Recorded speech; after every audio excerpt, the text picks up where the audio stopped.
Have you ever felt the need to speak up? Have you ever wanted to tell a personal story, but you are afraid that you may be judged? It may be hard, but you are not alone. What is your truth? Don't die in silence. You can tell your story.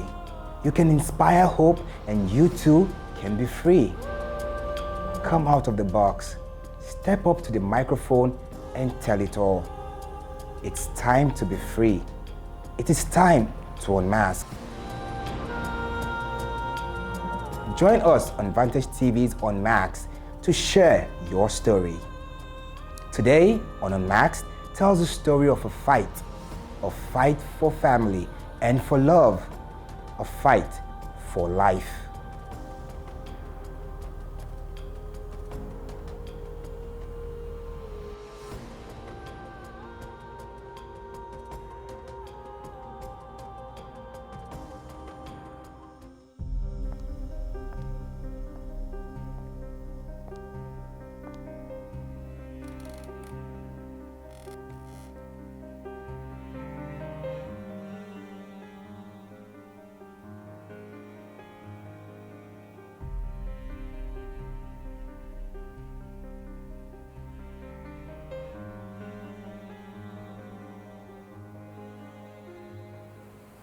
Growing up is natural for everyone.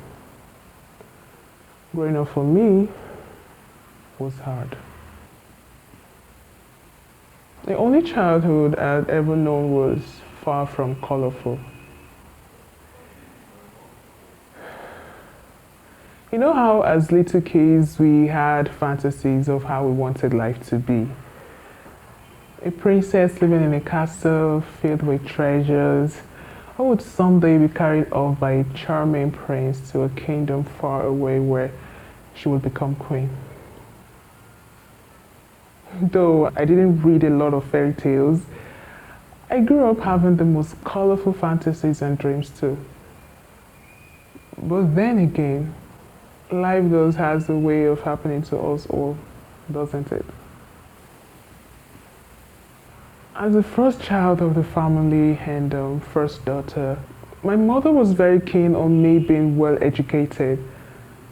She was ready to do everything to ensure I went to school and that I had a better life. A life she never had as a child.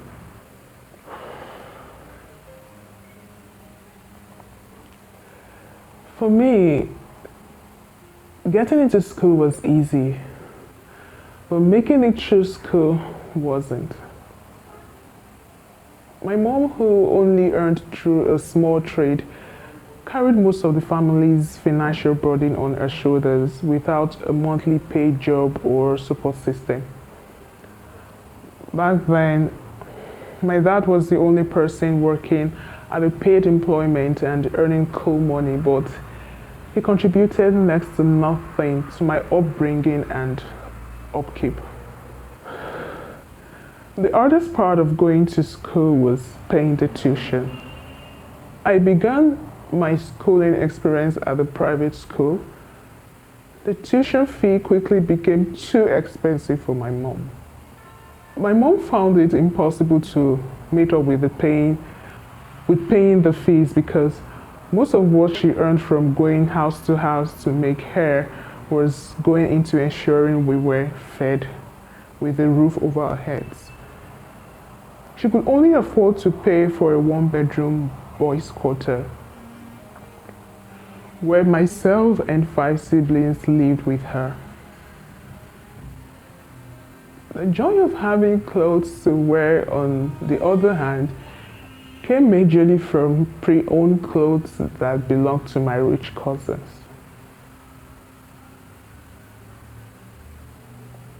When I was about to begin primary 3, I dropped out of school and had to stay at home for 3 months because my mom couldn't meet up with the tuition fee.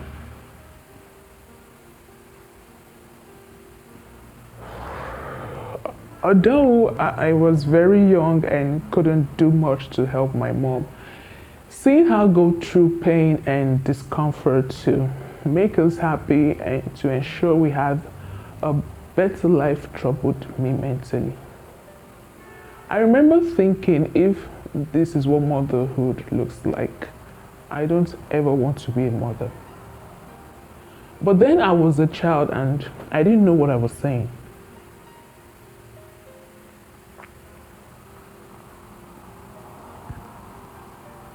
Eventually, my mom was able to put together some money to put my sister and I back in school. At this time, a less expensive one. I thankfully topped my class, but I was bullied badly for this. With the help of my sister and the headmaster, I was able to survive bullying and primary school. After primary school, I stayed home for a few months before I was admitted into a private secondary school. During the period I was at home, I was molested by a neighbor who touched me inappropriately repeatedly. As naive as I was back then, I knew this wasn't right, but I couldn't tell anyone, not even my mom. The painful thing about him and about people like him is they act all good, nice and angelic on the outside, but they are true demons on the inside. That made it even hard to think about telling people he did anything. It would be his words against mine even. I was saved from even more assault and potential rape when he finally moved out. That was the day I broke free. Finally, I got admitted into a private secondary school. It was rough making it through GSS class. Besides the struggle, family drama, challenges, and my younger sister battling convulsion, I was bullied mentally and emotionally in school by the so-called rich kids. It was a miracle I made it to GSS 3. When it was time for me to sit for my GSS exams, there was no hope of me paying or sitting for the exams as my mom hadn't paid the fee. I guess for some people, the form usually waits for you at home, pre-purchased and all. All you need to do was to fill the form and sit for your papers. To have my exam form, I was in need of an urgent miracle, and it happened to me. A week to the deadline, a good Samaritan I never met paid both my outstanding tuition fees and exam fees. My mother was in tears. I was speechless. My heart was full, and for the first time ever, I believed in miracles. If you're that man and you're watching this, I just want to say thank you. And this is a call to action to us all. You have no idea what a little act of kindness can do in the life of another. So by essence, I left my private school for a public school because the fee finally became unbearable. We kept patching it up as a family until I got to SS3. When it was time for me to write my final certification exams, WAEC and NECO. Then came the issue of payment again. This time I wasn't expecting a miracle of sort or an angel to come to my rescue. I had joined my mom in a petty hair making trade so I could raise more money for us. Sadly though, that didn't help because most of the money was going into upkeep. On this fateful day, yet another miracle happened. The principal of the school offered to pay for the exams. That was such a precious moment for me because I had lost all hope of ever sitting for my final exams. I was all the more motivated to pass with good grades, and thankfully, I passed quite well.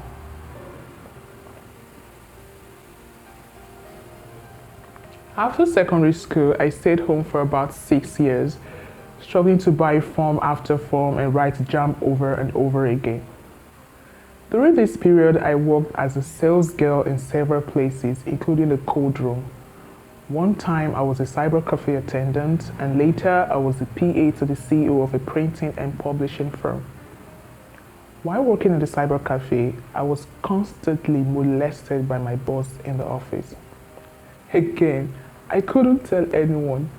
No one would believe me anyways. Also, it was the only job that was paying well enough to save for my university education. I had to endure his bad breath, inappropriate touching and caressing for months.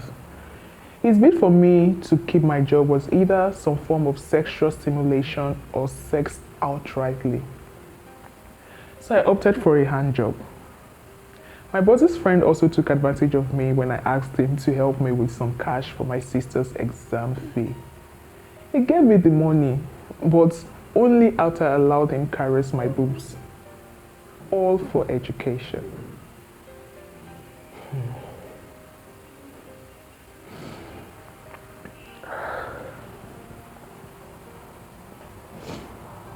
During this period, I stayed home waiting for admission into the university.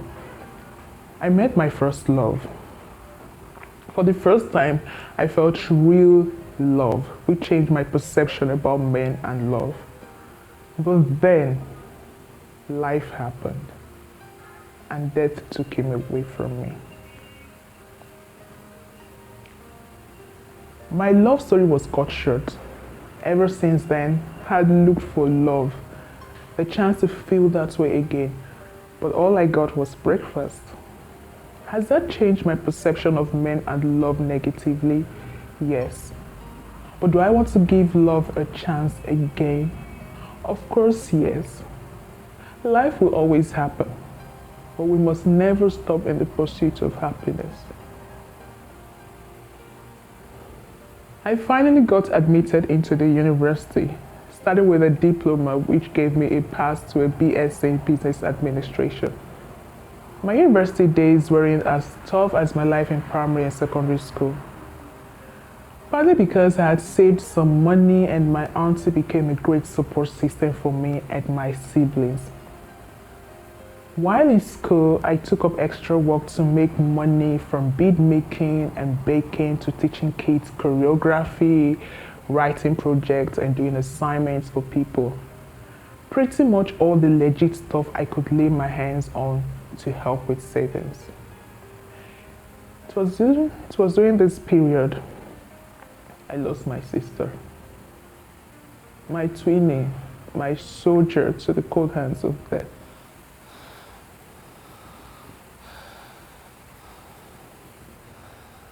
This was one of the toughest periods for me. I felt so lonely, but I knew it was time for me to snap out of my timidness, since the sister who shielded me from physical and emotional bullying was gone. I then decided I was not going to allow anyone trample on me again, and so I started learning how to speak for myself.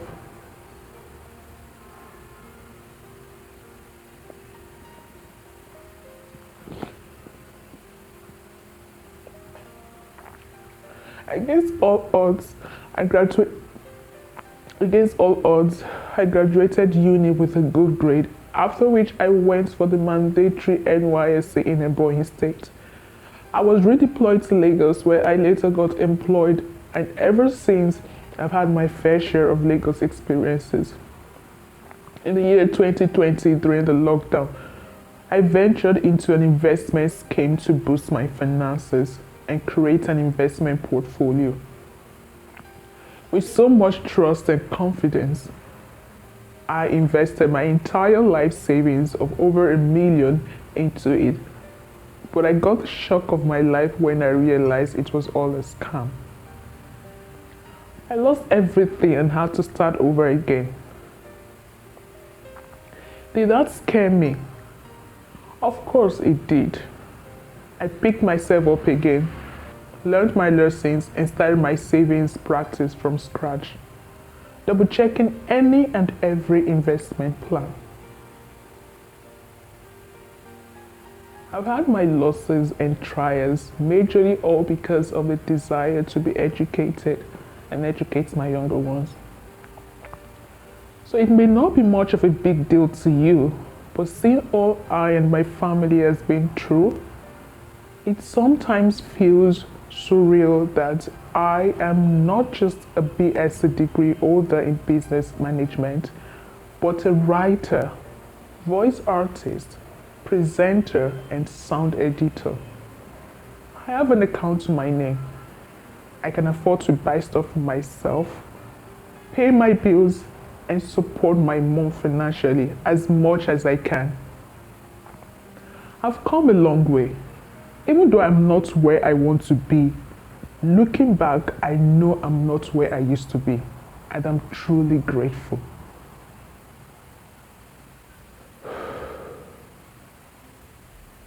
My aspiration in life is to be happy, live a carefree life, become a global philanthropist, and own my own creative company. I've made it this far, and I'm sure I'm not quitting. The journey ahead is still a long one. There will be good days, definitely. There will be ugly days. There will be more trials and triumphs. But I believe I'm certainly headed in the right path, in the right directions towards my aspirations. And the only thing standing in my way is time. We all have our stories. It's hard to express them most times because we believe no one can ever understand the pain. But this is my story unmasked. And I hope this encourages you to unmask and tell yours.